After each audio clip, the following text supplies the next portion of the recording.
여러분 반갑습니다. 이도현입니다. 저는 지금 화면에 나가고 있습니다만 이런 일들을 하고 있습니다. 이제 방송도 하고 학교에서 학생들도 가르치고 또 밖에서 이렇게 여러분 만나는 것처럼 이런저런 강의를 해오고 있습니다. 제가 이제 주로 하는 강의가 크게 두 가지예요. 하나는 이 말과 관련된 강의, 하나는 공무원 교육원에서 이제 행사, 의전 행사에 준비와 실제 이렇게 두 테마로 강의를 하고 있는데 오늘 여러분과는 이 말과 관련된 강의를 이어가 볼까 합니다. 많이 다니면서 우리가 이제 보게 되는 것이 말의 품격이라는 이 책 제목도 말의 품격이 있죠. 김창옥 교수가 말의 값이라고 해서 요즘 강의를 많이 하고 계십니다. 말의 값과 말의 격, 품격 같은 맥락으로 보시면 되겠어요. 김창옥 교수가 그런 얘기를 하시죠. 우리가 이제 나중에 나이가 들어서 사위감 또 며느리감을 만났을 때 지금의 그 아이들이 과연 어떤 성품일까? 가장 바로 밑으로 확인할 수 있는 것이 이제 그들의 부모님들이 어른들이 어떤 대화를 주고받는가, 그 격, 말의 값이 어떤가. 굉장히 좀 이 표현을 어떻게 해야 될까? 좀 격 없이 막말을 하거나 말을 함부로 하는 그런 가정에서는 그걸 그대로 배울 수밖에 없거든요. 그래서 그런 걸 이제 말의 값을 본다 이렇게 표현을 하시는데 일단 우리는 오늘 말의 격으로 표현을 하겠습니다. 이게 왜 중요하냐면요. 자, 지금 방송을 보시는 분들, 우리 크게 두 가지를 고민을 해야 돼요. 우리가 어떤 고객에게 우리가 가지고 있는 이 제품을 판매를 해야 되잖아요. 그러면 사고자 하는 소비자 입장에서는 어떻게 판단을 할까요? 물건에 대한 가치를 일단 기본적으로 보겠지만 이 물건을 판매하는 사람에 대해서도 우리가 판단을 하게 됩니다. 아무리 물건이 좋아도 아무리 필요한 물건이라도 그 물건을 파는 사람이 왠지 말을 하는데 신뢰감이 안 가는 거예요. 믿음이 안 가는 거예요. 그러다 보면 아무리 괜찮은 물건이라도 괜히 한 번 더 벽을 치고 보게 되는 거죠. 근데 여기 말고도 비슷하게 구할 수 있는 물건이 있어요. 근데 그 물건을 판매하는 사람의 말의 격이 높다, 세련됐다. 그럼 뭔가 믿음이 가죠. 그러면 이왕 A, B가 있다면 말을 잘해주는 격 있게 말씀을 해주시는 A 쪽으로 가서 물건을 구입하게 된다는 거예요. 이런 판매와 관련해서 우리가 말의 품격을 고민할 수도 있고요. 또 하나는 우리는 또 시스템상 여러분 혼자 사업을 하시는 것이 아니라 또 함께 팀을 또 누군가와 같이 우리 식구로 이렇게 운영을 하게 됩니다. 그러면 내가 이 물건을 판매하는 개념이 아니라 이번에는 내가 다른 사람에게 나를 알려야 되죠. 그러니까 나에 대한 믿음과 신뢰감과 그런 정도의 격을 맞춰 주셔야지 내 이야기를 듣는 사람들이 내 의견을 듣고 그대로 따라올 수 있다는 겁니다. 그렇지 않고 내가 하는 말이 품격이 없어요. 말을 너무 함부로 해요. 믿음이 안 가요. 그럼 내가 무슨 이야기를 하든 그 사람이 제 말을 듣고 따라오겠습니까? 안 그렇지 않습니까? 여기서 이게 필요한 게 뭐죠? 설득 화법입니다. 자, 이런 것들을 우리가 이제 한 4, 50분 되는 강의 시간 동안 어떻게 무엇을 내가 갖춰야 되고 그걸 갖추기 위해서는 내가 어떻게 훈련을 해야 되는가 이렇게 한번 좀 배워보도록 하겠습니다. 자, 화면 보시면 말의 품격, 그 밑에 뭐라고 돼 있어요? 나는 누군가에게 반가운 사람인가라고 이제 부제가 붙어 있습니다. 여러분은 누군가에게 반가운 존재입니까? 반갑다는 건 어떤 의미예요? 내가 어떤 자리에 짠하고 나타났는데 내가 나타나는 순간 사람들이 기다렸다는 듯이 반갑게 맞이해 줍니다. 그럼 반가운 사람이에요. 근데 내가 나타났는데 사람들이 이제 형식상 오셨어요? 안녕하세요. 인사는 하고 나서 그닥 나에게 관심을 안 줘요. 이건 뭐예요? 그다지 반갑지 않다는 얘기입니다. 그럼 어떤 사람은 반갑고 어떤 사람은 안 반가울까요? 주변에 이제 우리 이런 사업 말고도 이제 보험 쪽에 계신 분들께도 강연을 많이 하고 있습니다만, 제 친구들도 그쪽 분야에 되게 많습니다. 제가 또 학부 전공이 경영학이라서 친구라고 만났는데 만나서 한 뭐 몇 초 안부 서로 전하고 나서부터는 계속 그 친구는 보험 이야기만 한다. 만나기 힘들어져요. 힘들어요. 종교적인 개념도 마찬가지예요.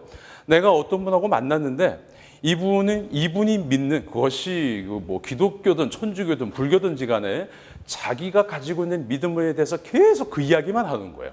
피곤해요. 나는 그렇게 관심이 없는데 계속 그 이야기만 하는 거예요. 그러면 어떻게 돼요? 안 반가운 사람이 되는 거예요. 반가운 사람이 되기 위한 여러 가지 것들을 내가 갖춰야지 앞으로 내가 드리고자 하는 이 제품을 잘 팔 수도 있는 거고 또 내 주변에 좋은 사람들을 더 많이 모실 수 있게 되는 겁니다. 이거를 제 중심으로 말의 품격, 반가운 사람이 되자라는 이 부제를 꼭 기억하시고 하나씩 짚어 가보도록 하겠습니다. 자, 기다려지고 반가운 사람의 공통점이 뭘까요? 일단 말을 잘해야 됩니다. 말을 잘해야 된다. 그것 때문에 오늘 제가 온 거 아니겠습니까? 자, 밑에 마지막 줄 한번 보세요. 말 잘하는 사람의 기본적인 두 가지 유형이 있습니다. 중세시대의 그 철학가, 뭐 이름만 들으면 툭 들어오는 사람 있죠. 뭐 소크라테스, 플라톤 여러 사람들이 있지 않습니까? 중세시대 철학가들이 있고 또 조선시대의 아주 옛날 먼 옛날 장터의 이야기를 풀어가는 이야기꾼이 있습니다. 두 사람 다 말을 잘합니다. 그러니 사람들이 모여서 그 사람의 이야기를 듣지요. 근데 차이점이 있습니다. 자, 지금의 아카데미 의원이 된 중세시대의 광장으로 한번 가보겠습니다. 이 나무 밑에서 저 계단 밑에서 이 벤치에서 그때의 철학가들이 자기의 이념과 사상을 설파하기 시작합니다. 그러면 수많은 대중들이 여기서 들어보고 저기서 들어보다가 나는 이 사람 이야기가 더 귀에 들어오는데 그럼 그 사람이 이야기하는 나무 아래에서 그 사람 강연을 듣거나 벤치에 같이 앉아서 강연을 듣거나 그렇게 이제 철학가들이 자기의 사상을 설파를 했지 않습니까? 사람들이 모여들고 근데 장터의 이야기꾼을 볼까요? 뭐 시스템은 똑같아요. 역시 장터의 어느 마당 한 곳에서 장터의 이야기꾼이 이야기를 풀기 시작합니다. 예를 들어 이런 거죠. 자, 그래서 이 도령과 이 낭자가 어느 날 밤에 물레방앗간에서 만났는데 세상에 여러분 궁금하시죠? 자, 이 목이 마르네. 물값이 필요한데 이러면서 두레박의 엽전을 또 이야기 값으로 달라 그러잖아요. 그러면 조수가 한 바퀴 휘 돌면 백성들이 그 다음 이야기가 궁금하니까 엽전 한 양씩 던집니다. 그렇게 모이고 나면 자, 이제 목을 축였으니까 이야기를 계속 한번 해봅시다. 그래서 이 도령하고 이 낭자가 물레방앗간에서 만났다고 내가 이야기를 했잖아요. 그래가지고 어쩌고 저쩌고 이야기를 썰 풀다가 또 클라이막스로 가요. 그 다음 이야기가 궁금하잖아요. 다음 장날에 봅시다 하고 집에 가요. 둘 다 시스템은 똑같아요. 나름의 사상과 철학을 설파하면서 그 이야기에 관심을 갖는 사람들이 그 광장 앞에 모입니다. 또 어쨌든 간에 이런 신파조든 뭐든 간에 이야기를 푸는 이야기꾼 앞에 사람들이 모여서 엽전을 내고 이야기를 듣게 되죠. 그런데 똑같이 사람들이 모여서 이야기를 듣고 있지만 중세시대의 철학가와 옛날 예측의 이야기꾼 이 두 사람의 말의 격은 차이가 납니다. 똑같이 좀 중요한 결단을 내가 내려야 되는 거예요. 중요한 결단을 내려야 되는데 이 중세 철학가가 이렇게 해보십시오 라고 이야기해 준 것과 장마당의 이야기꾼이 그래서 말입니다 하고 이야기를 풀어냈다. 이렇게 했을 때 두 사람 중에 누구에게 더 신뢰감이 갈 것 같습니까? 누구에게 더 믿음이 갈 것 같습니까? 중세 철학가죠. 왜냐하면 말의 격이 여기 더 있기 때문에. 여기는 그냥 말 그대로 심파조로 이야기를 풀어내는 이야기꾼인 거예요. 그럼 우리는 똑같이 말을 잘하는 존재이지만 말의 품격을 높이기 위해서는 어느 쪽으로 방향을 잡아야 됩니까? 철학가 쪽으로 방향을 잡으셔야 돼요. 철학자들이 이야기를 풀어낼 때 왜 사람들은 믿음이라는 단어를 함께 가지고 갔는지 이 역시 다음 강의 쭉 이어지니까 잘 한번 들어보시기 바랍니다. 자, 말하는 것도 기술이에요. 오늘 길지 않은 강의 시간 동안에 저에게서 몇 가지 팁을 배우시게 됩니다. 이런 팁들은 그냥 뭐 이 책에 나오는 단순한 팁이 아니고요. 수년간 학교에서 학생들을 가르치면서 흔히 말하는 임상시험을 통해서 확인된 팁들입니다. 이렇게 하면 되더라. 또 하나는 뭐 돌아가면서 선거철이 오지 않습니까? 지난번 저 국회의원 선거 때도 제가 서너 분 정도 개인 레슨을 해드렸습니다만 그런 분들 이제 연설을 잘하기 위한 여러 가지 팁들 해보니까 당선이 되더군요. 그런 팁들입니다. 아주 귀한 팁들이니까 잘 들어보시면 되겠습니다. 어쨌거나 그런 팁들을 배웠어요. 배워서 그렇게 하면 되는구나 하고 그냥 내 생활해요. 안 늘어요. 말하는 것도 기술입니다. 이게 무슨 의미예요? 기술은 계속 갈고 닦지 않으면 늘질 않아요. 늘질 않습니다. 그리고 말하는 것도 기술인데 A와 B가 계시면 똑같은 기술을 똑같은 기간 동안 똑같이 연습을 하셔도 A는 이만큼 성장을 하는 반면 B는 한 반 정도 성장하는 경우도 있어요. 이거는 방법의 문제일까요? 아니요. 타고나기를 그런 거예요. 이 말도 기술이기 때문에 유전적인 영향 당연히 받습니다. 부모님으로부터 물려받은 내 유전자가 말을 잘하는 유전자예요. 그러면 조금만 연습하면 바짝 늘어요. 근데 어떤 사람은 말을 잘하지만 어떤 사람은 그림을 잘 그려요. 어떤 사람은 운동을 잘해요. 마찬가지죠. 운동을 잘하고 그림을 잘 그리는 재능이 있는데 말을 하는 재능은 그보다는 조금 낮은 거예요. 근데 그런 분들이 똑같은 양을 연습한다고 해서 똑같이 성장할 수는 없겠죠. 그러면 하지 말까요? 아니요. 모든 기술을 발전시키기 위한 방법들은 안 하는 것보다 하는 게 도움이 됩니다. 발전 속도가 더디더라도 하시는 게 도움이 됩니다. 그래서 오늘 가르쳐 드리는 거 나는 뭐 말 크게 재능이 없는 것 같은데 하지 말까? 하지 마시고 꾸준하게 한번 도전을 해보십시오. 그리고 또 하나가 억울해하지 마세요. 억울해하지 마세요. 흔히 뭐 응애하고 태어나니까 아버지가 장동건이고 엄마가 고소영이더라 이런 표현을 쓰는데 어차피 인생은 태어나는 그 순간부터 공평하게 출발은 못해요. 응애하고 태어나 보니까 아버지가 뭐 대그룹의 회장이더라, 뭐 할아버지가 그렇더라. 그건 뭐 지 인생이 그런 거고 내가 어떻게 태어났든 어떤 이미지로 태어났든 일단 현재의 나를 가지고 객관적으로 판단하고 이거를 더 발전시킬 수 있는 방법을 갖고 연습하는 거. 이게 최선입니다. 자, 기술입니다. 연습하셔야 됩니다. 이걸 왜 처음에 말씀드리냐면 우리는 수많은 강연을 듣습니다. 수많은 강연을 들으시고 여러분들이 수없이 메모를 하십니다. 이렇게 하면 되는구나. 이 방법 괜찮네. 메모만 합니다. 그걸 내 걸로 만드는 연습을 잘하네요. 그냥 적어놓으면 내 거가 되는 걸로 하십니다. 안 됩니다. 연습을 하셔야 됩니다. 자, 볼까요? 첫 번째 기술. 간결해야 됩니다. 이게 뭐냐면은 마음이 앞서는 거예요. 누군가를 만나서 이 제품을 알려야 되는데 이 사람이 다른 생각 먹기 전에 빨리 팔고 싶은 거예요. 그래서 이거에 대해서 그냥 짧은 시간 안에 막 쏟아대요. 막 쏟아대는데 잘 안 되죠. 안 될 수밖에. 그 사람이 받아들일 수 있는 그 시간 안에 받아들일 수 있는 정보의 이 저장고가 정해져 있단 말이에요. 이 저장고가 넘칠 만큼 갖다 쏟아 부어버리면 오히려 역효과죠. 사람도 마찬가지입니다. 내가 이 사람의 마음을 얻어야 되는데 나를 믿어줬으면 좋겠고 내가 하는 이야기를 잘 이해를 해줬으면 좋겠어. 그러다 보니까 마음이 더 급해지니까 계속 갖다 쏟아 부어요. 용량이 넘쳐버리면 더 담을 데도 없고 오히려 흘러 넘치게 되면 그 사람은 피로감을 느끼게 됩니다. 그리고 제가 말하는 기술을 배웠으면 그걸 어찌하라 했죠? 연습하라고 말씀드렸습니다. 연습이 안 돼 있으면 어떤 문제가 생깁니까? 내가 나를 알리는데, 이 제품을 알리는데 어떤 정보가 있어요. 이 정보를 가지고 전달하는 연습을 제대로 하셔야 되는데 그냥 열심히 필기만 하고 그렇게 연습을 혼자 하지 않았던 거예요. 실전에서 만나서 얘기하다 보면 늘겠지라는 생각으로 부닥쳐버린 거죠.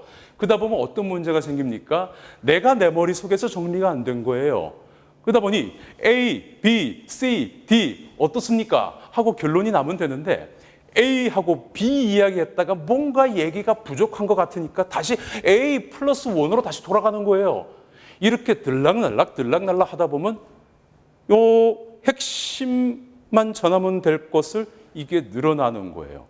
1분이면 해결될 것이 3분이 되고 5분이 됩니다. 오히려 전달이 안 돼요. 과거로 돌아가 보실래요? 여러분들 고등학교 다닐 때, 중학교 다닐 때, 저희 때야 뭐 일주일에 한 번씩 월요일 아침에 운동장에 모여서 교장 선생님 훈화 말씀을 듣지요. 요즘 학생들은 뭐 방송으로 듣고 뭐 거의 뭐 안 한다 그런 얘기 들었습니다만, 여러분 교장 선생님 훈화 말씀 끝나고 박수와 함성 치고 지르셨지요. 그죠? 왜요? 좋은 말씀에 감동해서? 아니죠. 대부분 학생들이 왜 박수 칩니까? 왜 함성 지릅니까? 끝났으니까. 교장 선생님은 그 3분, 4분, 5분 연설을 위해서 주옥 같은 내용들을 얼마나 준비해 오셨겠어. 근데 정작 학생들의 머릿속에 가슴속에는 전달이 안 됐단 말이에요. 지금도 밖에 이런저런 행사 가보십시오. 뭐 시장님 인사 말씀, 의장님 인사 말씀, 국회의원 인사 말씀, 뭔 인사 말씀, 축사 줄저리 한 대여섯 명 떠듭니다. 귀에 들어옵니까? 안 들어옵니다. 빨리 끝나기만을 바라고 있어요. 늘어지거든요. 핵심만 전하면 되는데 일반적인 행사 가면 그러잖아요. 그냥 예를 들어 우리 최 의원 비전 선포다. 그러면 최 의원과 관련해가지고 우리가 앞으로 2022년, 2023년 앞으로 이렇게 비전 선포를 하게 됐습니다. 여러분 정말 축하드리고 그 목표들이 다 이루어지시기를 함께 응원하겠습니다. 파이팅하고 들어가면 끝나는 거예요. 근데 나와가지고 오늘 이런 비전 선포식에 오신 여러분 환영합니다. 바쁘신 중에도 누가 오셨고 아까 내빈 소개 다 했는데 계속 늘어지는 거죠. 그럼 그 사람만 그렇게 합니까? 그 다음 내빈이 올라와가지고 또 뭐라 그럽니까? 앞에서 오신 분들 한 번씩 다 말씀을 해주셨습니다만 그래도 이 자리에 누가 오셨고 또 그래요. 그 사람이 3분, 4분 연설을 하는데 누가 오셨고 안 해도 될 것이 거의 절반이에요. 정작 해야 될 말은 뒤에 절반이 붙어요. 앞에 이미 사람들은 지쳐버렸어요. 뒤에 아무리 좋은 얘기해봐야 귀에 안 들어가요. 간결해야 됩니다. 간결. 예문을 하나 볼까요? 화면으로 여러분들이 보고 계십니다. 위에 석줄 보이시죠? 위에 석줄. 여러분, 위에 석줄에서 꼭 전달해야 될 핵심이 뭡니까? 찾아보세요.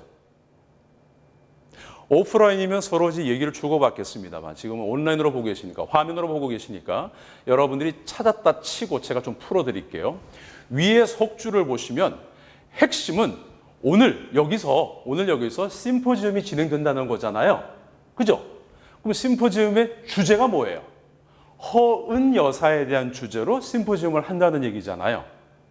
그러면 첫 줄 보세요. 안동문화예술의 전당 국제회의장에서는 거의 한 줄, 이거 다 필요 없는 거예요. 여러분이 저와 같이 이 공간에 와 있다고 어딘지 알고 오신 거란 말이에요. 그걸 굳이 한 줄에 걸쳐서 저렇게 긴 장소 이름을 굳이 말로 할 이유는 없다는 겁니다. 그냥 바로 오늘 허은 여사에 대한 주제로 심포지움이 진행되겠습니다. 라면 되는 거예요.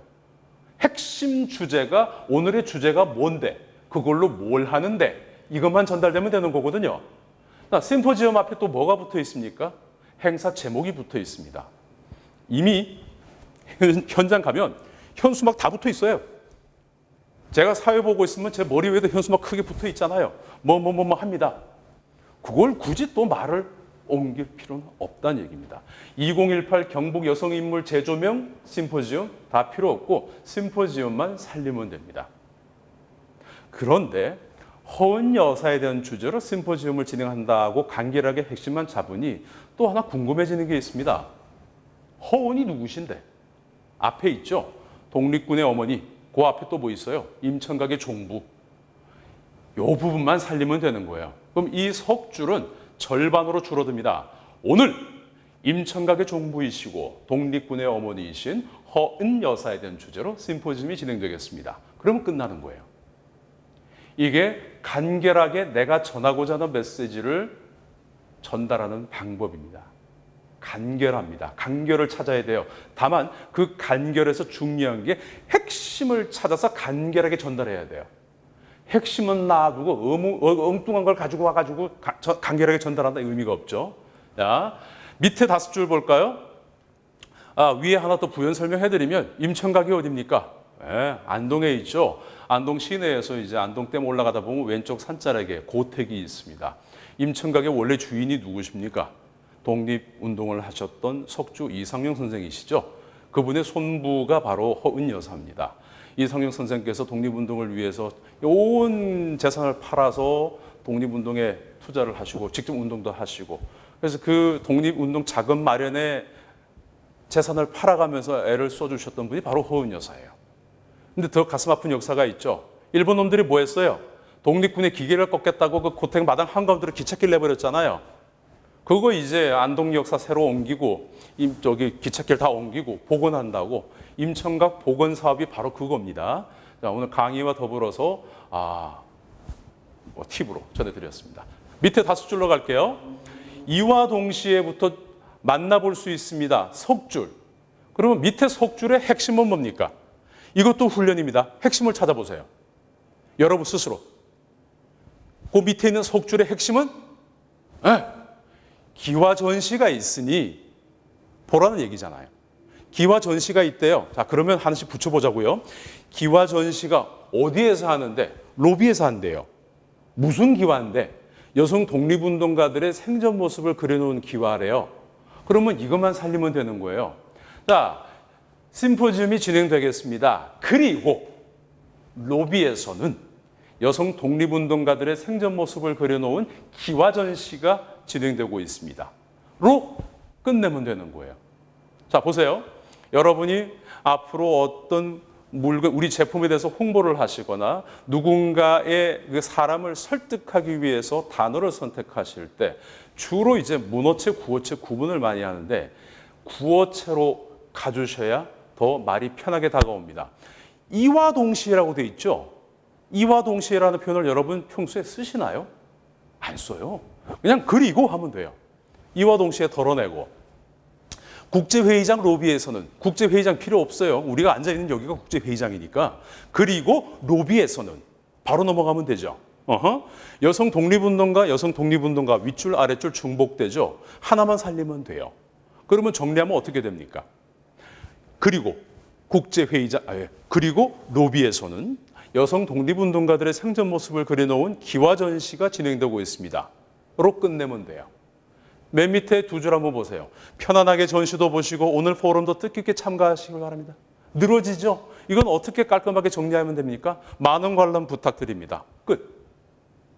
그러면 지금 화면에 보시는 이 빡빡한 내용이 절반으로 줄어들게 됩니다. 절반으로 줄어들었지만 먼저 넘어가 버렸네요. 절반으로 줄어들었지만 핵심 내용은 다 전달이 되는 겁니다. 오히려 더 잘 전달되게 됩니다. 이게 간결함이라는 첫 번째 팁입니다. 간결함의 첫 번째 팁. 그리고 쭉 보시면 우리가 이제 구어체적인 단어들이 되게 많아요. 뭐뭐도 하시고 보시고 뜻깊게 이런 표현들 우리가 흔히 쓰는 대화체로 바꾸는 게 오히려 유리합니다. 자, 정리할게요. 첫 번째 팁. 간결. 그 간결함에 뭘 담아요? 핵심만 담아야 됩니다. 그러면 내가 소개하고자 하는 이 제품, 또 우리의 시스템에 대해서 내가 누군가를 설득해야 된다 했을 때 정확하게 임팩트 있는 핵심을 담는 연습을 해야 되겠죠. 충분히 혼자 거울 보고 연습을 해야 현장에서 딱 스타트했을 때 군더더기 없이 헤매지 않고 A, B, C, D로 갈 수 있는 거예요. A 갔다 B 갔다 다시 A 플러스 1으로 안 가도 된다는 얘기입니다. 연습해야 됩니다. 자, 2번째 팁 가볼게요. 뿅. 공감을 끌어내십시오. 내가 누군가에게 무슨 이야기를 해서 그 사람의 마음을 내가 얻어내야 되지 않습니까? 그러면 이 본 내용에 대해서 풀어내기 전에 그 사람과 함께 공감할 수 있는 어떤 내용으로 말을 시작하셔야 됩니다. 그 사람이 요즘 골프에 빠졌어요. 그러면 대화의 시작은 골프로 시작하시면 됩니다. 요즘 그분이 볼링에 심취해 계세요. 그러면 대화의 시작을 볼링으로 가면 됩니다. 이런 거예요. 그러니까 내가 잘 아는 거, 내가 좋아하는 걸로 이야기를 풀어내는 것이 아니라 내가 마음을 얻고자 하는 상대방이 좋아하는 거에서 이야기를 출발하셔야 됩니다. 가끔 보면 내가 거기에 꽂힌 거야. 그러다 보니까 내 이야기만 쭉 푸는 사람들이 있어요. 그럼 상대방은 안 들어. 처음에는 아 그래요? 그래? 하다가 한 1, 2분 지나잖아요. 그럼 폰 보기 시작합니다. 별로 관심을 안 가져요. 왜냐면 내 관심사가 아니니까. 이렇게 그 사람의 관심사로 이야기를 출발하셔야 됩니다. 공감을 끌어내는 건데, 자, 재미난 문장 하나 보여드릴게요. 서울의 모 고등학교에 제 친구가 총동창회 임원이라서 잠시 이제 서울 스케줄 갔다가 따라간 적이 있습니다. 강당 뒤에서 이렇게 보고 있는데 학교 행사 기본적인 순서 있지 않습니까? 교장 선생님 인사 말씀, 총동창회장 인사 말씀, 재단 이사장 인사 말씀, 서초구청장 인사 말씀, 서초구의회 의장 인사 말씀. 이 서초구는 비례까지 그때 국회의원이 2명이었어요. 2명 축사까지 해서 총 7명이 연설을 냈습니다. 학생들의 분위기는 어땠을까요? 완전 재미없음. 그때 진행하시는 선생님이 이러십니다. 오늘 예정된 축사는 여기까지인데 우리 학교에 귀한 손님이 오셨어요 하면서 한 명을 또 불러내요. 이 양반 또 추가로 축사를 시키니 학생들은 그냥 짜증이 이만저만이 아닌 거예요. 뭘 또 하냐고. 사연이 이 분이 이 고등학교를 졸업하고 미국으로 유학을 갑니다. 석박사까지 따시고 그 화학 쪽 분야에 있는데 정확하게 기억은 안 납니다만 꽤나 유명한 박사님이 되셨어요. 그래서 한국에 이와 관련된 이제 포럼이 있어가지고 기조발제하러 이제 오신 거죠. 아침에 인천공항에 떨어져가지고 오후에 이제 학교에 이런저런 행사가 있으니까 인사차 오신 거예요. 학교 입장에서는 얼마나 자랑하고 싶겠어요. 구청장 와 있지, 의장 와 있지, 국회의원 와 있지. 우리 학교의 인물이에요. 자랑하고 싶을 거 아닙니까? 불러낸 거예요. 이 양반이 나와가지고 축사를 하는데 이렇게 이야기를 합니다.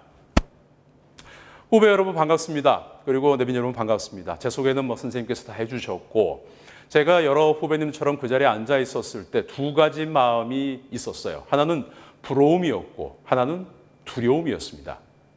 어쨌거나 졸업하고 인생 살만하니까 이런 자리에 와가지고 저렇게 마이크를 잡겠지. 그 인생이 부러웠고 하나는 앞으로 나는 졸업하고 뭐 하면서 살게 될까? 다가올 시간에 대한 막연한 두려움.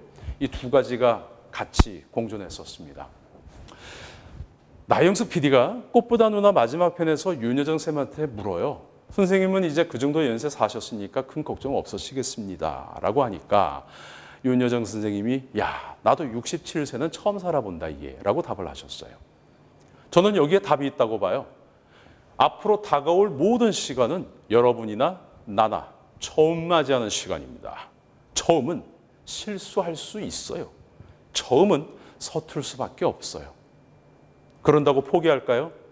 다가오는 시간에 쫄지 말고 당당히 맞짱 뜨는 후배들이 되길 바라겠습니다. 적어도 여러분은 저보다 더 유리합니다. 시간이 더 많으니까. 맞짱 떠보고 안 되면 다시 맞짱 뜰 수 있잖아요. 맞짱 떴는데 성공하면 땡큐인 거고. 어쨌거나 다가오는 시간에 쫄지 말고 당당히 맞짱 떠보시고 사회에서 당당히 만나길 바라겠습니다. 고맙습니다 하고 들어갑니다. 이 양반 축사 시간 채 2분 안 걸렸습니다. 이 양반 들어갈 때 학생들 박수 분위기는 어땠을까요? 난리가 납니다. 진심 어린 박수와 환호성이 터집니다. 심지어 휘파람 소리까지. 앞에 7분 어른들 정말 죄송합니다만 오징어 만들어놨어요. 그분들은 어떻게 연수를 하셨길래 천고마비의 계절에 원근각지에서 공사다방하심에도 불구하시고 이렇게 썰을 푸니 아이들 귀에 들어갑니까? 아무리 좋은 내용이라도 안 들어갑니다. 근데 이 선배라는 사람은 일단 부러움과 두려움이라는 앉아있는 그 학생 때에 내가 느꼈던 똑같은 공감의 어떤 요소를 건드렸죠. 그리고 자 화면으로 볼까요? 이 내용을 보게 됩니다. 가만히 밑에 보시면 이게 책이에요. 함영희 작가가 쓴 따뜻하게 다정하게 가까이라는 책의 한 페이지입니다. 제가 여러분 좀 도움되시라고 아예 그 페이지를 이렇게 똑같이 타이핑을 해봤습니다. 이 선배라는 사람이 비행기를 타고 오면서 책을 보게 됩니다. 바로 이 책을 뒤적이게 되죠. 그러다가 이 페이지를 보게 됩니다. 자, 이제 중요한 팁이 나옵니다. 그러고는 내가 이번에 귀국을 하면 학교에 갈 일이 있는데 혹시나 후배들을 만나면 이런 메시지를 하면 좋겠다 싶어서 메모를 하게 됩니다. 메모를. 제가 혹시 만났어요. 만나가지고 이제 커피 한잔 하면서 직업병이 도져가지고 이런저런 얘기를 풀어봅니다. 혹시 미리 그 원고를 써오신 겁니까? 이거 미리 준비한 멘트입니다. 원고 없이 스피치를 했으니까. 그 사연이 이래저래서 비행기에서 메모를 했습니다라고 하시더라고요. 그래서 제가 좀 실례지만 메모한 거를 제가 잠깐 볼 수 있을까요? 라고 했어요. 그분이 이제 갤럭시 노트를 쓰셨는데 갤노트에 메모한 걸 보여주셨어요. 간단합니다.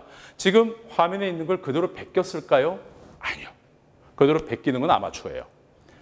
갤노트에다가 어떻게 메모를 했냐면 이게 다예요. 윤여정, 67세 처음, 처음의 동그라미, 밑으로 화살표, 서툼, 실수, 전체 동그라미. 그 다음 잘 들으세요. 위로 돼지꾸랑지를 빼가지고 공감하고 물음표를 하고 괄호 안에 뭐를 적어놨어요. 뭘 적었을까요? 자, 이 사람은 이렇게 핵심만 메모를 해놓고 이제 이 스토리의 길을 잡은 거죠. 공감 물음표 해놓고 고민한 거지. 어떻게 공감을 하고 이야기를 풀어나갈까? 그래서 뭐를 했죠? 부러움, 두려움. 아까 이야기한 그거죠. 밑으로 돼지꾸랑지가 빠집니다. 그리고는 마무리 물음표 괄호 안에 마무리 뭐 했어요? 맞짱. 메모는 이게 다였어요. 우리도 메모는 합니다. 메모하시잖아요. 좋은 글귀 보면 다이어리에 베껴 적죠? 그대로 베껴 적습니다. 이거를 내가 말로 옮기기 위한 핵심, 우리 다시 일본어로 돌아가면 간결함인데 그 간결함에 뭘 담아야 돼요? 핵심을 담아야 됩니다. 그 핵심만 메모하고 말로 푸는 연습을 해야 되는데 우리는 그대로 베껴 적어요. 그리고 더 안 됐던 게 뭐 때문입니까? 베껴 적기만 했어요.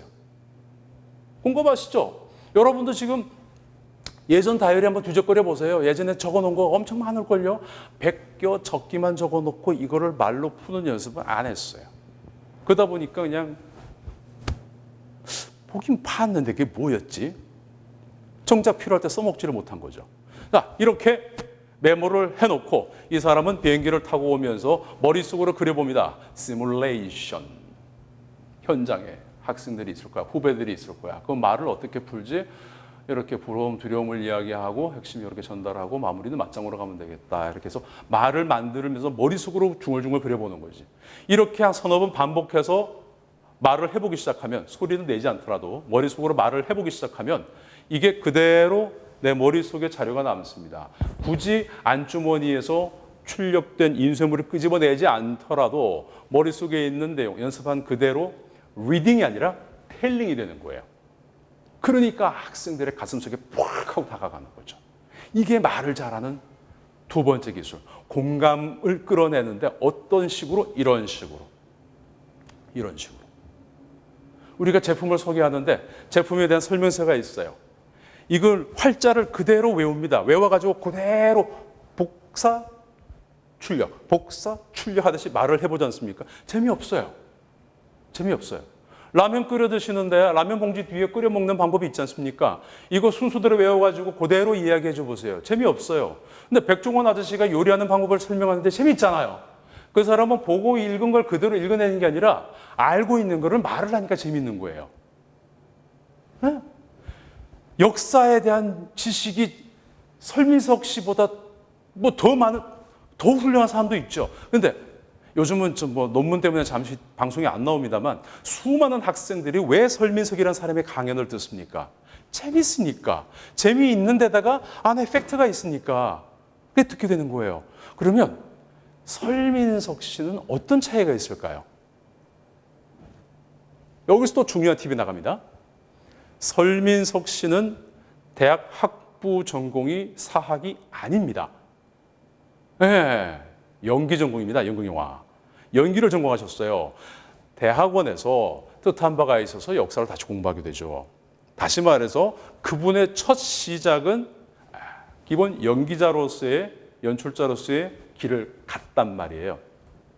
자, 똑같은 역사 이야기를 예를 들어서 이순신 장군이 이렇게 이야기를 합니다.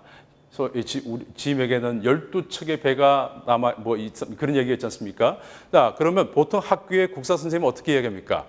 12척의 배가 남아있다. 바로 이때 이런 상황이 있었고 이때 이순신 장군이 하신 말씀이 바로 이 이야기야. 여러분 알겠지? 동그라미 몇 줄자. 이게 기본적인 선생님들의 톤입니다. 근데 설민석 씨는 어떻게 이야기를 합니까? 이때 이런 상황이었을 때 그때 이순신 장군이 이렇게 얘기합니다. 12척의 배가 남아있다고. 연기를 해요. 모노드라마를 해요. 혼자. 바로 이런 부분들이 어떠한 내용을 전달받는 입장에서 소비자 입장에서 더 재미있게 관심을 가져주느냐 그냥 지루지루하게 듣느냐 그런 차이가 있습니다. 그러면 이걸 또 어떤 분이 이렇게 생각해요. 아니 그러면 우리가 우리 제품을 파는데 이 제품을 사용하시면 여러분 이틀 만에 일주일 만에 이런 효과를 볼 수 있습니다. 이거는 진짜 장사꾼이죠. 여기 장터 이야기꾼이죠. 이런 식으로 오버액션을 하시라는 게 아니라 말의 맛이라는 게 있지 않습니까? 말의 맛을 무미건조하게 1900 몇 년도에 어디에서 뭐가 있었고 이렇습니다. 이 제품은 이렇고 저렇고 있습니다. 여러분 저와 함께 사업을 하시게 되면 이렇고 저렇고 있습니다. 건조하게 나가는 것보다 조금의 리듬을 타주시면 임팩트 있게 간결한 내용으로 서로 공감하면서 그 정도 표정과 이런 제출만 써주셔도 충분히 사람들한테 더 반가운 이야기꾼이 될 수 있다는 얘기입니다. 물론 품격은 당연히 갖추는 거고요. 자, 다시 돌아와서 첫 번째 간결, 임팩트 있게 핵심을 담아야 돼요. 두 번째, 방금 보시죠? 좋은 글이 있고 내가 전하고자 하는 내용이 있으면 메모를 합니다. 메모를 하고 나서 메모 앞에 뭐부터 시작해요? 그 이야기를 듣는 사람과 공감대 형성을 위해서 내가 뭘 건드려야 되지? 그리고 본 내용이 들어가죠. 마무리는 어떻게 가지? 요 세 박자로 이야기를 구성을 해보세요. 자, 우리 시스템에 대해서 누군가를 이야기한다. 그러면 이 사람한테 첫 번째 스타트는 뭡니까? 그 사람이 요즘 꽂혀 있는 거, 그 사람이 관심 가질 만한 거, 그거부터 이야기를 풀어내기 시작해요. 그리고 우리에 대한 내용을 이거 장황하게 늘어지면 안 된다 그랬죠. 핵심만 간결하게 전달을 합니다. 그리고 마무리. 그래서 우리 함께 그리해서 이 제품을 이렇게 마무리하시면 되는 거예요. 이게 설득하는 화법에서 가장 기본적인 첫 번째 두 가지 기술들입니다. 얼핏 들어보면 나도 하고 있는 것 같은데? 그게 어렵지 않은 것 같은데? 연습하고 안 하고 매끄럽게 전달되느냐? 뭔가 저 사람이 뭐 하고자 하는 것 같은데 크게 신뢰감이 안 가네. 느낌차를 확연하게 줄 수 있습니다. 충분히 내공으로 쌓일 정도로 연습을 해주셔야 됩니다. 두 가지. 메모하시고 푸는 거 연습 꼭 잘하세요. 그대로 베껴 적을 필요는 없습니다. 세 번째 볼까요? 아까 얘기했던 거죠. 리딩 하지 말고 텔링 하십시오. 말하는 것 중에 제일 어려워하시는 분들, 일반적인 대중들이 제일 어려워하는 게 리딩이냐 텔링이냐의 차이예요. 이걸 조금 비약적으로 비교를 해드리면 초등학생 한 명 불러요. 야, 너 오늘 학교 다니냐? 최희연 초등학교인데요. 몇 학년이냐? 6학년인데요. 너 이름 뭐냐? 뭔데요? 그 아이를 그대로 이 앞에 단 앞에 세워놓고 자 자기소개 해보세요. 그러면 이 아이가 어떻게 얘기합니까? 저는 최희은 초등학교 이렇게 나옵니다. 아까는 좀 편하게 몇 학년인데요? 누군데요? 하던 녀석이 나와가지고 공식적으로 뭐 하라 그러면 저는 이렇게 리듬을 타버려요. 말을 해야 되는데 읽어버리잖아요. 학습된 거, 외웠던 거 그대로 읽어버리게 됩니다. 이런 식이면 절대 여러분들이 이야기를 해서 그 사람의 마음을 얻어낼 수가 없습니다. 말을 해야 됩니다. 이야기하듯이. 자, 이런 내용들이 있어요. 일부러 좀 재미있게 한번 적어봤습니다. 이거를 읽듯이 뉴스 하듯이 해버리면 어떻게 됩니까? 어제 풍기떼기 마을 창고에 갔다가 놀라 자빠지는 바람에 엉덩이에 멍이 들었다고 합니다. 이게 기본적인 뉴스 톤이잖아요. 많이 들어본 톤이죠. 마을 창고 문을 여는데 안에 어찌 들어갔는지 봉화떼 개가 갑자기 튀어나와 시겁했다는데 그나마 많이 안 다친 게 다행입니다. 현장에 이도현 기자입니다. 뭐 이런 식으로 나가잖아요. 근데 이런 식의 뉴스 톤으로 읽어버리면 재미가 없죠.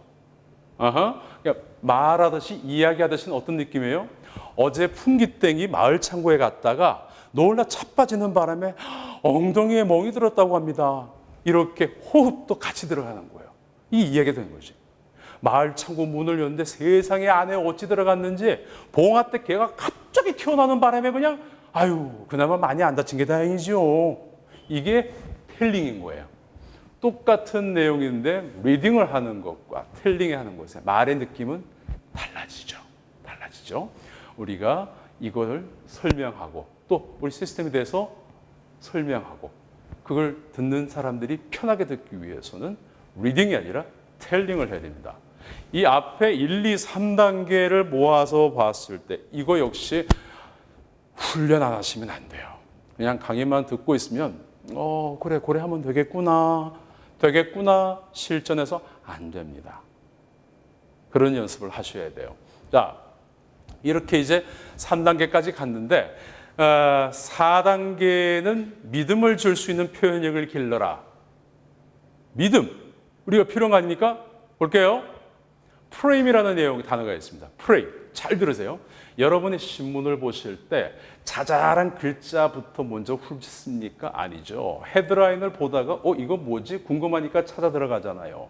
방송에는 프레임이라는 표현을 씁니다. 프레임, 바로 어떤 내용이 전달될 때 첫 시작되는 지금은 수소에서 SRT 아주 잘 달리고 있습니다. KTX는 KTX대로, SR은 SR대로 잘 달리고 있습니다. 이거 처음 아주 오래전에 이 사업 얘기 나왔을 때 의견들이 좀 시끄러웠죠. 공공의 자산을 민간 누구 이거 이권 개입한 거 아니냐? 나는 반대. 어떤 사람들은 경쟁하면 좋은 거 아니야? 서비스도 좋아지고 좋은 거 아니야? 나는 찬성. 이럴 때였어요. 근데 대부분의 대중들은 잘 모르고 있었죠. 그런 게 있나 보다. 이때 역대합실에 이런 게 설치가 됩니다. 고속철도 사기업 매각에 대해서 어떻게 생각하십니까? 찬성, 반대 스티커 붙여주세요. 반나절 뒤에 어디에 많이 붙었을까요? 반대. 일주일 뒤에 보드판이 바뀝니다. 고속철도 경쟁체제 도입에 대해서 어떻게 생각하십니까? 찬성, 반대, 어디? 찬성. 본질은 하나잖아요. 본질은 하나예요. SR을 다른 주식회사 SR에 주어가지고 SRT가 다니는 거잖아요.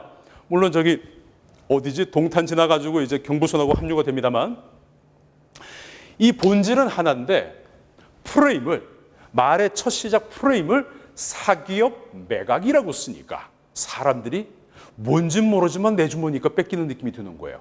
반대에 붙이는 거예요.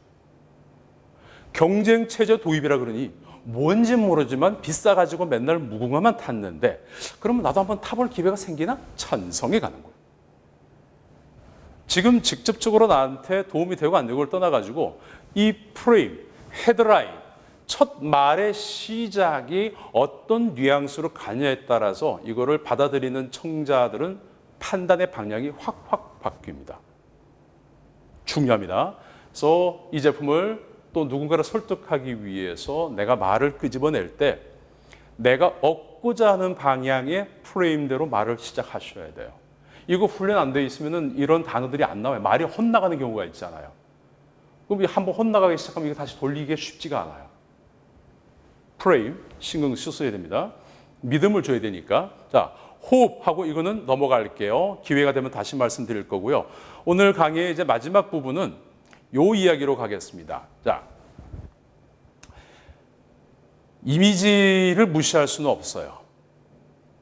제가 짠하고 나타났을 때 우리가 화면이 아니라 오프라인이라고 치면 강연장에 제가 입장을 할 거 아닙니까? 그러면 여러분들은 저의 뭐를 보고 올 것 같습니다. 그냥 외모를 보는 거예요. 겉모습을 봅니다. 겉 이미지를 보고 1단계 파악을 합니다. 왠지 저 사람 느낌이 이럴 것 같아. 왠지 저 사람 인상만 보면은 법 없이도 살 것 같아. 어떤 사람은 인상만 보면 뭔가 얍삽해. 뭔가 뒤통수 칠 것 같아. 뭔가 얼굴 인상이 믿음이 안 가. 이런 사람들이 있어요. 어른들이 얼굴 보고 판단하지 말라 그러지만 어쩔 수가 없어요. 1단계는 얼굴 보고 판단하게 돼 있습니다. 2단계는 뭡니까? 제가 강연장에 올라서 가지고 이야기를 풀기 시작합니다. 많은 분들이 제 목소리를 듣고 제가 말하는 내용을 듣고 생긴 건 저런데 목소리는 괜찮네. 내용이 아주 괜찮네. 어쩌네. 말투가 좋네. 나쁘네. 1단계는 겉모습으로 판단할 수밖에 없어요. 2단계는 그 사람의 말을 듣고 판단하게 됩니다. 마지막 최종 3단계는 시간이 가져다 줍니다. 오랜 시간 그 사람하고 만남을 이어가면서 이런저런 경우도 다 겪어보면서 사귀어보니 만나보니 저 사람은 이렇구나 저렇구나 최종 판단이 되는 거죠. 여러분, 우리가 평생을 살면서 마지막 3단계까지 가는 이 판단, 그런 인연이 몇 명이나 될까요? 열에 한 둘이 있을까요? 그죠? 우리가 고객으로 만나든지 우리와 같은 시스템 속의 동료로 만나든지 간에 대부분 승부는 1, 2단계에서 결정이 됩니다. 제가 제일 처음에 그런 이야기 했죠. 나에 대한 객관적 판단이 필요하다고.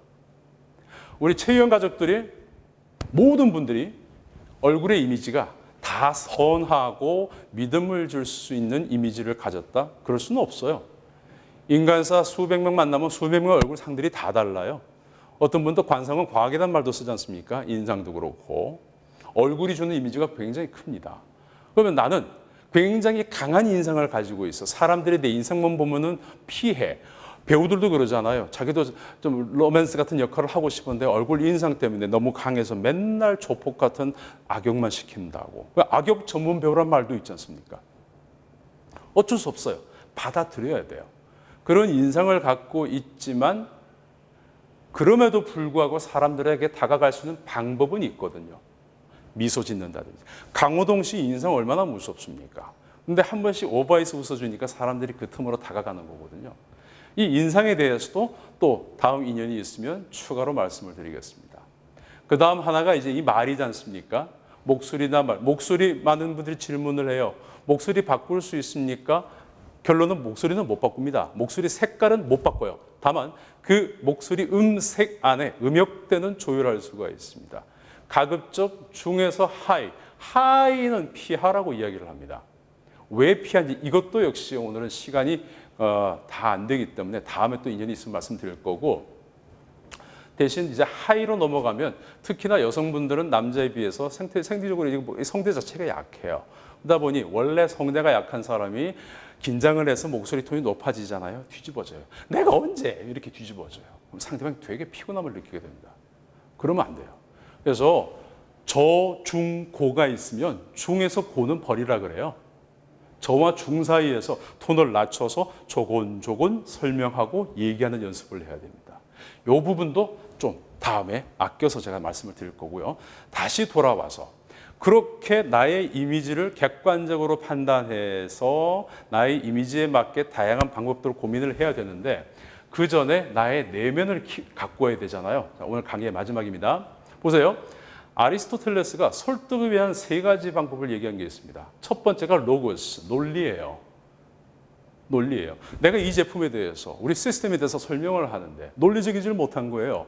앞서 말씀드렸잖아요. A, B, C, D로 가야 되는데 A 갔다 B 갔다 A 플러스 갔다 다시 C로 갔다 들쭉날쭉. 그럼 듣는 사람이 저 사람도 잘 모르는 것 같은데? 저걸 믿어야 돼? 신뢰감이 안 가는데? 당연한 거 아니겠습니까? 논리성을 갖추셔야 됩니다. 생각보다 이거는 연습하면 쉽습니다. 됩니다. 점점 어려워지는 게 이제 2번째예요. 파토스, 감성입니다. 충분히 내가 설득을 해야 될 당사자들의 마음을 공감해 주셔야 됩니다. 앞서 우리가 2번째 기술 뭐라 그랬어요? 이야기 풀기 중에 본질을 내세우기 전에 앞에 뭐부터 하랬죠? 공감. 이 공감에 대한 감성에 대한 내용, 이 능력이 약한 사람들은 이야기를 풀어내는데 첫 시작이 되게 어려워요. 그리고 나는 내 의도가 그렇지 않았는데 공감력이 떨어지는 사람들은 말에 분명히 실수가 나옵니다. 흰 지팡이의 날 어떤 장애인분들이 오십니까? 시각장애인분들이 오십니다. 무대에서 어떤 공연이 펼쳐집니다. 시각장애인들이 모이시는 흰 지팡이의 날에 무대 위에 무용 공연을 한다? 이 말도 안 되죠. 못 봐요. 그렇잖아요? 그러면 그런 자리면 소리 공연을 하셔야 되는 거예요. 소리 공연. 청각장애인분들이 오셨다? 그러면 보여지는 공연이 되어줘야 되는 거예요. 말도 마찬가지입니다. 우리가 진행할 때 무대에서 뭐 있을 때 이번에 어떤 공연을 준비했습니다. 함께 보시겠습니다. 보통 그렇게 많이 쓰잖아요. 그러면 시각장애인분들이 오셨을 때는 함께 보시겠다는 단어를 쓰면 안 돼요. 함께 하시겠습니다. 이런 식으로 넘어가야 돼요. 이런 것들. 때와 장소, 그 누군가에 따라서 상대방이 누구냐에 따라서 충분히 그 사람 입장에서 그 사람이 마음의 상처를 입지 않게 그 사람이 마음이 편하게 내가 전하고자 하는 메시지를 충분히 전해줄 수 있으려면은 논리성은 당연한 거고요. 그 다음에 충분히 그 사람의 입장을 이해하고 공감할 수 있는 파토스 능력을 갖추셔야 됩니다. 이것도 어떻게 연습하면 뭐 되겠죠. 그죠? 단련하면 되겠죠. 마지막 세 번째가 제일 힘들어요. 에토스, 인격입니다. 제가 경상북도 여성정책개발원의 양성평등 보이수로 활동하고 있습니다. 양성평등과 관련해서 이런저런 함께 홍보도 하고 이렇게 강의를 하는 사람이 집에 가서 물, 밥도, 양말 말이 되겠습니까? 밖에 나와가지고는 양성평등 외치는 사람이 집에서는 야야 이 말도 안 되는 얘기죠. 여러분이 우리 시스템을 알리고 누군가를 내 사람으로 또 나와 뜻을 같이 하는 사람으로 함께 하려고 마음을 얻고자 원하신다면 충분히 내가 먼저 필요한 부분에서 실천을 해 주셔야 되는 겁니다. 이런 부분이 있어요. 예전에 고등학교 다닐 때 당시 교련실이 있었어요. 교련실은 야 교련실 와 그러면 거의 이거죠. 먼지마다로 만든 그런 공간이었습니다. 한때 학생들이 담배를 피다 걸려가지고 금연 바람이 불었어요. 그때 선생님들이 담배 피는 친구들 불러다가 엄청 이제 혼내시고는 교사 휴게실로 갑니다. 그리고 뭐 합니다. 아이 너무 새끼들 본인들이 펴요. 그래서 제가 공개적으로 교무실에서 부탁을 드렸습니다. 학생들 흡연 잡아가지고 혼내고 금연 이야기 하시기 전에 선생님들 먼저 끊어주십시오. 이거를 이렇게 하세요라고 리더가 되거나 가르치는 입장이라면 그거를 본인이 100% 실천하고 있어야 됩니다. 하고 있어야 됩니다. 운동하세요. 술 마시지 마세요. 담배 피지 마세요. 의사 선생님이 네 그렇게 이야기를 합니다. 근데 지가 마셔요. 이건 옳지 않다는 거죠. 내가 전하고자 하는 어떤 메시지, 내가 얻고자 하는 사람들이 있어요. 내 조직이 있어요. 그러면 그들에게 내가 어떤 이야기를 하고자 한다면 일단 온전히 그것이 내 것이 돼 있어야 됩니다. 실천, 내 인격이 그렇게 형성이 돼 있어야 돼요. 이 세 가지가 굉장히 중요합니다. 말하는 기술에서 가장 대표적인 거 일단 내용 핵심만 전달하세요. 간결함 기억나시죠? 두 번째 본질을 이야기하기 전에 그들이 충분히 공감할 수 있는 공감대를 형성하세요. 두 번째 말씀드렸어요. 그다음에 이제 몇 가지 쭉 나왔습니다만 마지막에 이제 말씀드린 거 논리와 감성과 인격 이렇게 요 세 가지만 어느 정도 형성이 되셔도 충분히 여러분들 많은 사람들로부터 저 사람은 믿을 수 있어. 저 사람이 얘기하면 뭔가 듣고 싶어져. 라는 그런 격을 갖출 수 있게 될 겁니다. 이렇게 이야기를 풀다 보니까 어찌 약 1시간 정도 돼 갑니다. 중간에 이제 몇 개 건너뛴 것도 있고 그래요. 언젠가 또 인연이 되면 오늘 시간 때문에 제가 조금 줄여가지고 말씀을 드렸고요. 언젠가 인연이 되면 그 넘어갔던 부분들, 또 뒤에 남아있는 것들 몇 가지 더 정리해서 말씀드리겠습니다. 여러분이 얻고자 하는 그 무엇 꼭 이루시기 바랍니다. 행복하십시오.